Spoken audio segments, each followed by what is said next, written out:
اللہ يعلم ما تحمل كل انثى وما تغيض الارحام وما تزداد وكل شيء عنده بمقدار۔ اللہ ایک ایک حاملہ کے پیٹ سے واقف ہے، جو کچھ اس میں بنتا ہے اسے بھی وہ جانتا ہے، اور جو کچھ اس میں کمی یا بیشی ہوتی ہے اس سے بھی وہ باخبر رہتا ہے۔ ہر چیز کے لیے اس کے ہاں ایک مقدار مقرر ہے، اس سے بھی وہ باخبر رہتا ہے۔ اس سے مراد یہ ہے کہ ماؤں کے رحم میں بچے کے اعضاء، اس کی قوتوں اور قابلیتوں اور اس کی صلاحیتوں اور استعدادوں میں جو کچھ کمی یا زیادتی ہوتی ہے اللہ کی براہ راست نگرانی میں ہوتی ہے۔ عالم الغیب والشہادۃ الکبیر المتعال سواء منکم من اسر القول ومن جہر به ومن هو مستخف باللیل وسارب بالنہار۔ وہ پوشیدہ اور ظاہر ہر چیز کا عالم ہے، وہ بزرگ ہے اور ہر حال میں بالا تر رہنے والا ہے۔ تم میں سے کوئی شخص خواہ زور سے بات کرے یا آہستہ، اور کوئی رات کی تاریکی میں چھپا ہوا ہو یا دن کی روشنی میں چل رہا ہو، اس کے لیے سب یکساں ہیں۔ لہ معقبات من بین یدیہ ومن خلفہ یحفظونہ من امر اللہ ان اللہ لا یغیر ما بقوم حتی یغیروا ما بانفسہم وَإِذَا أَرَادَ اللَّهُ بِقَوْمٍ سُوءًا فَلَا مَرَدَّ لَهُ وَمَا لَهُم مِّن دُونِهِ مِن وَالٍ۔ ہر شخص کے آگے اور پیچھے اس کے مقرر کیے ہوئے نگراں لگے ہوئے ہیں جو اللہ کے حکم سے اس کی دیکھ بھال کر رہے ہیں۔ حقیقت یہ ہے کہ اللہ کسی قوم کے حال کو نہیں بدلتا جب تک وہ خود اپنے اوصاف کو نہیں بدل دیتی، اور جب اللہ کسی قوم کی شامت لانے کا فیصلہ کر لے تو پھر وہ کسی کے ٹالے نہیں ٹل سکتی، نہ اللہ کے مقابلے میں ایسی قوم کا کوئی حامی و مددگار ہو سکتا ہے۔ اللہ کے حکم سے اس کی دیکھ بھال کر رہے ہیں۔ یعنی بات صرف اتنی ہی نہیں ہے کہ اللہ تعالیٰ ہر شخص کو ہر حال میں براہ راست خود دیکھ رہا ہے اور اس کی تمام حرکات و سکنات سے واقف ہے، بلکہ مزید برآں اللہ کے مقرر کیے ہوئے نگران کار بھی ہر شخص کے ساتھ لگے ہوئے ہیں اور اس کے پورے کارنامہ زندگی کا ریکارڈ محفوظ کرتے جاتے ہیں۔ اس حقیقت کو بیان کرنے سے مقصود یہ ہے کہ ایسے خدا کی خدائی میں جو لوگ یہ سمجھتے ہوئے زندگی بسر کرتے ہیں کہ انہیں شتر بے مہار کی طرح زمین پر چھوڑ دیا گیا ہے اور کوئی نہیں جس کے سامنے وہ اپنے نامہ اعمال کے لیے جواب دہ ہوں، وہ دراصل اپنی شامت آپ بلاتے ہیں۔ نہ اللہ کے مقابلے میں ایسی قوم کا کوئی حامی و مددگار ہو سکتا ہے۔ یعنی اس غلط فہمی میں بھی نہ رہو کہ اللہ کے ہاں کوئی پیر یا فقیر یا کوئی اگلا پچھلا بزرگ یا کوئی جن یا فرشتہ ایسا زور آور ہے کہ تم خواہ کچھ ہی کرتے رہو، وہ تمہاری نظروں اور نیازوں کی رشوت لے کر تمہیں تمہارے برے اعمال کی پاداش سے بچا لے گا۔ هو الذی یریکم البرق خوفا وطمعا وینشئ السحاب الثقال۔ وہی ہے جو تمہارے سامنے بجلیاں چمکاتا ہے، جنہیں دیکھ کر تمہیں اندیشے بھی لاحق ہوتے ہیں اور امیدیں بھی بنتی ہیں۔ وہی ہے جو پانی سے لدے ہوئے بادل اٹھاتا ہے۔ وَيُسَبِّحُ الرَّعْدُ بِحَمْدِهِ وَالْمَلَائِكَةُ مِنْ خِيفَتِهِ وَيُرْسِلُ الصَّوَاعِقَ فَيُصِيبُ بِهَا مَن يَشَاءُ وَهُمْ يُجَادِلُونَ فِي اللَّهِ وهو شديد المحال. بادلوں کی گرج اس کی حمد کے ساتھ اس کی پاکی بیان کرتی ہے، اور فرشتے اس کی ہیبت سے لرزتے ہوئے اس کی تسبیح کرتے ہیں۔ وہ کڑکتی ہوئی بجلیوں کو بھیجتا ہے اور بسا اوقات انہیں جس پر چاہتا ہے عین اس حالت میں گرا دیتا ہے جبکہ لوگ اللہ کے بارے میں جھگڑ رہے ہوتے ہیں۔ فی الواقع اس کی چال بڑی زبردست ہے، اس کی پاکی بیان کرتی ہیں۔ یعنی بادلوں کی گرج یہ ظاہر کرتی ہے کہ جس خدا نے یہ ہوائیں چلائیں، یہ بھاپیں اٹھائیں، یہ کثیف بادل جمع کیے، اس بجلی کو بارش کا ذریعہ بنایا اور اس طرح زمین کی مخلوقات کے لیے پانی کی بہم رسانی کا انتظام کیا، وہ سبوح و قدوس ہے، اپنی حکمت اور قدرت میں کامل ہے، اپنی صفات میں بے عیب ہے اور اپنی خدائی میں لا شریک ہے۔ جانوروں کی طرح سننے والے تو ان بادلوں میں صرف گرج کی آواز ہی سنتے ہیں، مگر جو ہوش کے کان رکھتے ہیں وہ بادلوں کی زبان سے توحید کا یہ اعلان سنتے ہیں، اس کی تسبیح کرتے ہیں۔ فرشتوں کے جلال خدابندی سے لرزنے اور تسبیح کرنے کا ذکر خصوصیت کے ساتھ یہاں اس لیے کیا کہ مشرکین ہر زمانے میں فرشتوں کو دیوتا اور معبود قرار دیتے رہے ہیں، اور ان کا یہ گمان رہا ہے کہ وہ اللہ تعالیٰ کے ساتھ اس کی خدائی میں شریک ہیں۔ اس غلط خیال کی تردید کے لیے فرمایا گیا کہ وہ اقتدار اعلیٰ میں خدا کے شریک نہیں ہیں، بلکہ فرما بردار خادم ہیں اور اپنے آقا کے جلال سے کانپتے ہوئے اس کی تسبیح کر رہے ہیں۔ اس کی چال بڑی زبردست ہے، یعنی اس کے پاس بے شمار حربے ہیں، اور وہ جس وقت جس کے خلاف جس حربے سے چاہے ایسے طریقے سے کام لے سکتا ہے کہ چوٹ پڑنے سے ایک لمحہ پہلے بھی اسے خبر نہیں ہوتی کہ کدھر سے کب چوٹ پڑنے والی ہے۔ ایسی قادر مطلق ہستی کے بارے میں یوں بے سوچے سمجھے جو لوگ الٹی سیدھی باتیں کرتے ہیں، انہیں کون عقل مند کہہ سکتا ہے؟ له دعوة الحق والذين يدعون من دونه لا يستجيبون لهم بشيء إلا كباسط كفيه إلى الماء ليبلغ فاه وما هو ببالغه وما دعاء الكافرين إلا في ضلال۔ اسی کو پکارنا برحق ہے، رہی وہ دوسری ہستیاں جنہیں اس کو چھوڑ کر یہ لوگ پکارتے ہیں، وہ ان کی دعاؤں کا کوئی جواب نہیں دے سکتی۔ انہیں پکارنا تو ایسا ہے جیسے کوئی شخص پانی کی طرف ہاتھ پھیلا کر اس سے درخواست کرے کہ تو میرے منہ تک پہنچ جا، حالانکہ پانی اس تک پہنچنے والا نہیں۔ بس اسی طرح کافروں کی دعائیں بھی کچھ نہیں ہیں مگر ایک تیر بے ہدف۔ اسی کو پکارنا برحق ہے۔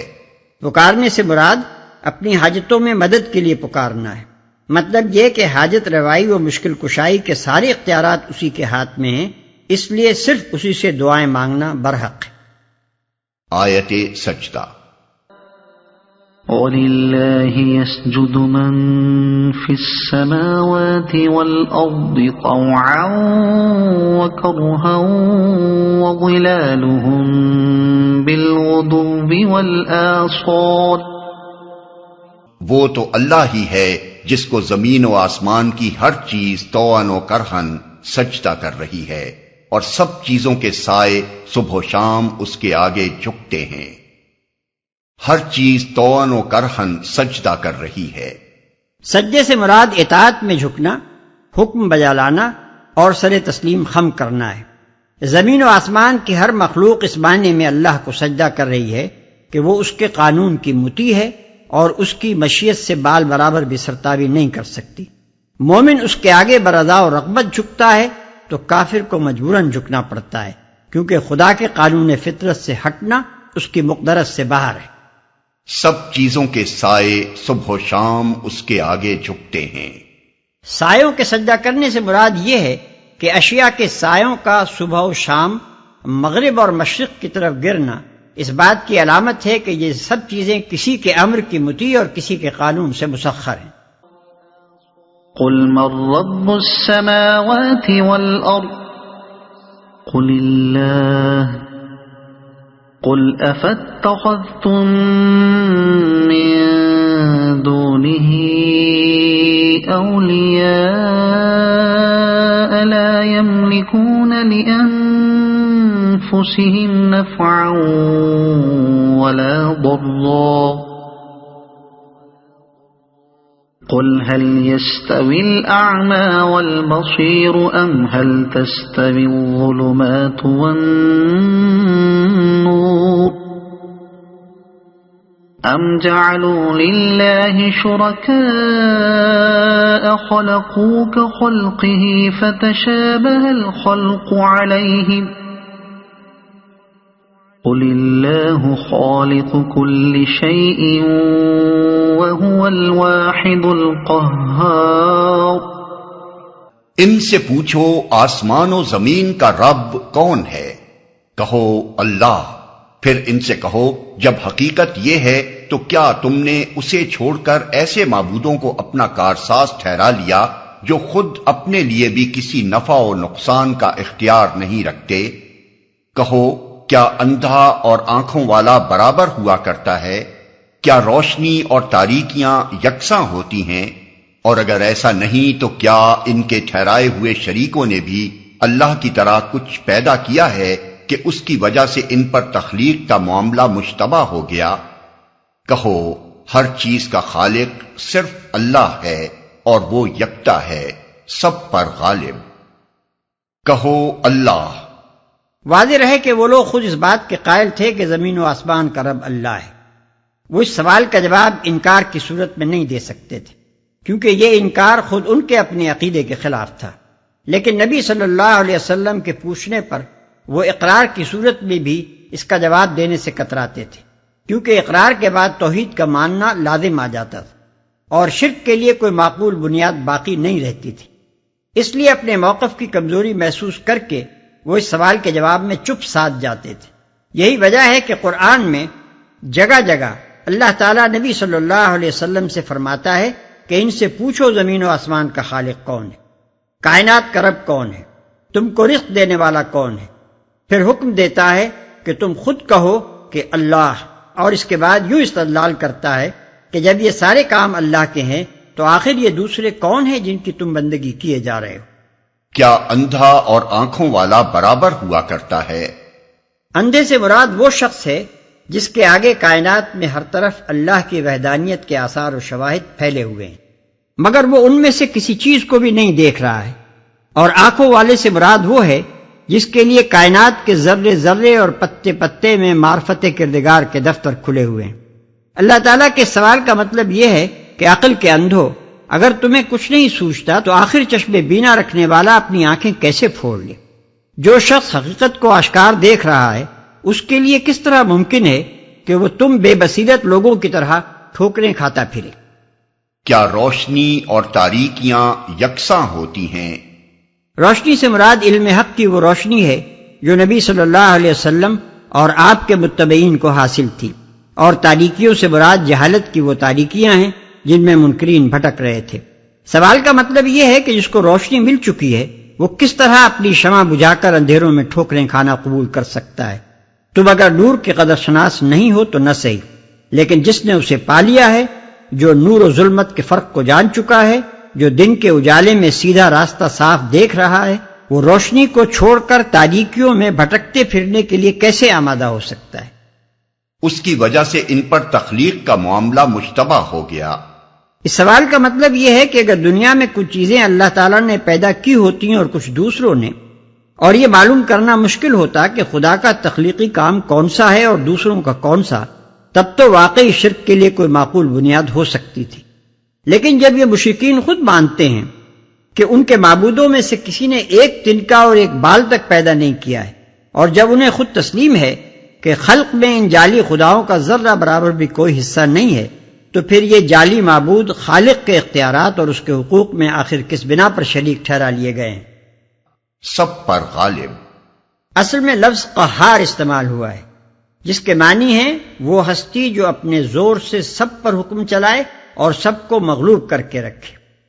یہ بات کہ اللہ ہی ہر چیز کا خالق ہے مشرکین کی اپنی تسلیم کردہ حقیقت ہے جس سے انہیں کبھی انکار نہ تھا، اور یہ بات کہ وہ یکتا اور قہار ہے، اس تسلیم شدہ حقیقت کا لازمی نتیجہ ہے جس سے انکار کرنا پہلی حقیقت کو مان لینے کے بعد کسی صاحب عقل کے لیے ممکن نہیں ہے، اس لیے کہ جو ہر چیز کا خالق ہے وہ لامحالہ یکتا و یگانہ ہے، کیونکہ دوسری جو چیز بھی ہے وہ اسی کی مخلوق ہے۔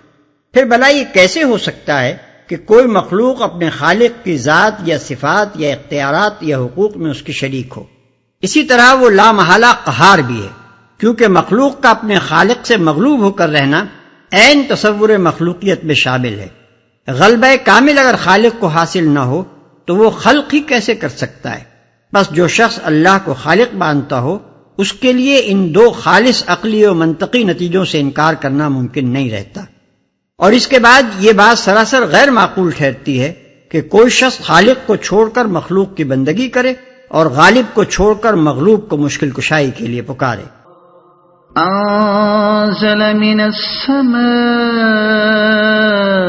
ماء فسالت أودية بقدرها فاحتمل السيل زبدا رابيا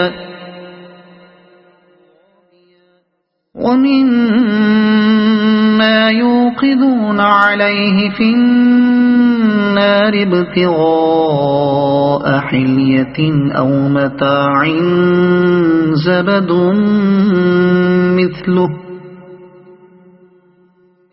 كذلك يضرب الله الحق والباطل فأما الزبد فيذهب جفاء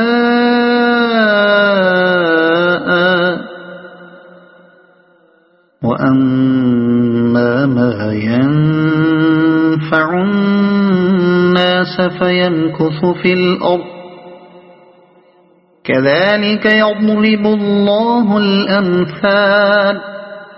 اللہ نے آسمان سے پانی برسایا اور ہر ندی نالا اپنے ظرف کے مطابق اسے لے کر چل نکلا، پھر جب سیلاب اٹھا تو سطح پر جھاگ بھی آ گئے، اور ایسے ہی جھاگ ان دھاتوں پر بھی اٹھتے ہیں جنہیں زیور اور برتن وغیرہ بنانے کے لیے لوگ پگھلایا کرتے ہیں۔ اسی مثال سے اللہ حق اور باطل کے معاملے کو واضح کرتا ہے۔ جو جھاگ ہے وہ اڑ جایا کرتا ہے، اور جو چیز انسانوں کے لیے نافع ہے وہ زمین میں ٹھہر جاتی ہے۔ اس طرح اللہ مثالوں سے اپنی بات سمجھاتا ہے۔ تو سطح پر جھاگ بھی آ گئے۔ اس تمثیل میں اس علم کو جو نبی صلی اللہ علیہ وسلم پر وحی کے ذریعے سے نازل کیا گیا تھا آسمانی بارش سے تشبیہ دی گئی، اور ایمان لانے والے سلیم الفطرت لوگوں کو ان ندی نالوں کے مانند ٹھہرایا گیا ہے جو اپنے اپنے ظرف کے مطابق باران رحمت سے بھرپور ہو کر رواں دواں ہو جاتے ہیں، اور اس ہنگامہ و شورش کو جو تحریک اسلامی کے خلاف منکرین و مخالفین نے برپا کر رکھی تھی اس جھاگ اور اس خس و خاشاک سے تشبیہ دی گئی ہے جو ہمیشہ سیلاب کے اٹھتے ہی سطح پر اپنی اچھل کود دکھانی شروع کر دیتا ہے۔ زیور اور برتن وغیرہ بنانے کے لیے لوگ پگھلایا کرتے ہیں، یعنی بھٹی جس کام کے لیے گرم کی جاتی ہے وہ تو ہے خالص دھات کو تپا کر کارآمد بنانا، مگر یہ کام جب بھی کیا جاتا ہے میل کچیل ضرور ابھر آتا ہے، اور اس شان سے چرخ کھاتا ہے کہ کچھ دیر تک سطح پر بس وہی وہ نظر آتا رہتا ہے۔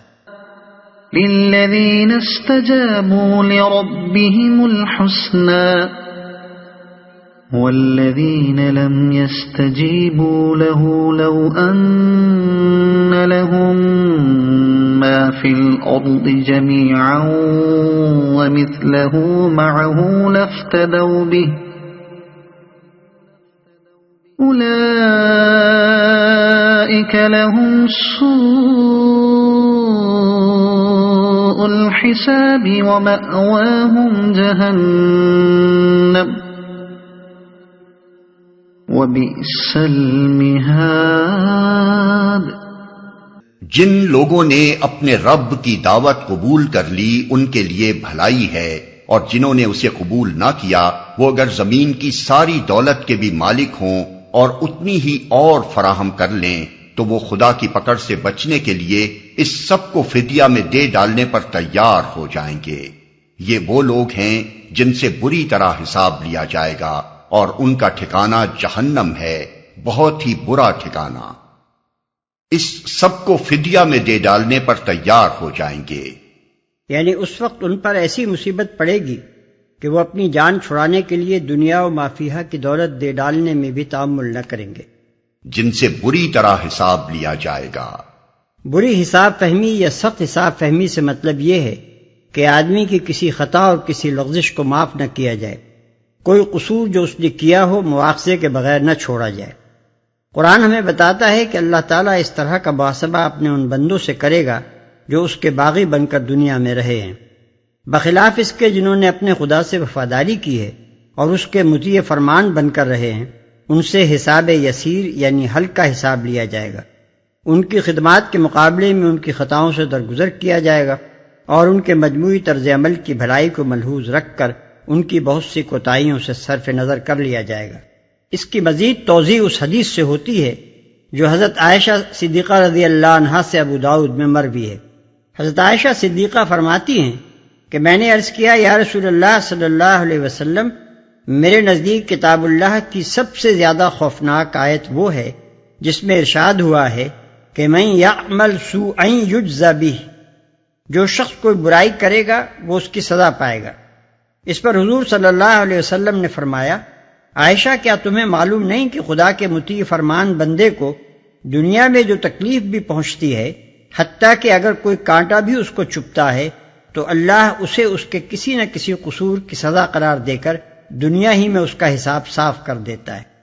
آخرت میں تو جس سے بھی محاسبہ ہوگا وہ سزا پا کر رہے گا۔ حضرت عائشہ صدیقہ نے عرض کیا، پھر اللہ تعالیٰ کے اس ارشاد کا مطلب کیا ہے کہ فَأَمَّا مَنْ أُوتِيَ كِتَابَهُ بِيَمِينِهِ فَسَوْفَ يُحَاسَبُ حِسَابًا يَسِيرًا، یعنی جس کا نامہ اعمال اس کے سیدھے ہاتھ میں دیا جائے گا اس سے ہلکا حساب لیا جائے گا۔ حضور صلی اللہ علیہ وسلم نے جواب دیا، اس سے مراد ہے پیشی، یعنی اس کی بھلائیوں کے ساتھ اس کی برائیاں بھی اللہ تعالیٰ کے سامنے پیش ضرور ہوں گی، مگر جس سے باز پرس ہوئی وہ تو بس سمجھ لو کہ مارا گیا۔ اس کی مثال ایسی ہے جیسے ایک شخص اپنے وفادار اور فرمانبردار ملازم کی چھوٹی چھوٹی خطاؤں پر کبھی سخت گرفت نہیں کرتا، بلکہ اس کے بڑے بڑے قصوروں کو بھی اس کی خدمات کے پیش نظر معاف کر دیتا ہے۔ لیکن اگر کسی ملازم کی غداری و خیانت ثابت ہو جائے تو اس کی کوئی خدمت قابل لحاظ نہیں رہتی اور اس کے چھوٹے بڑے سب قصور شمار میں آ جاتے ہیں۔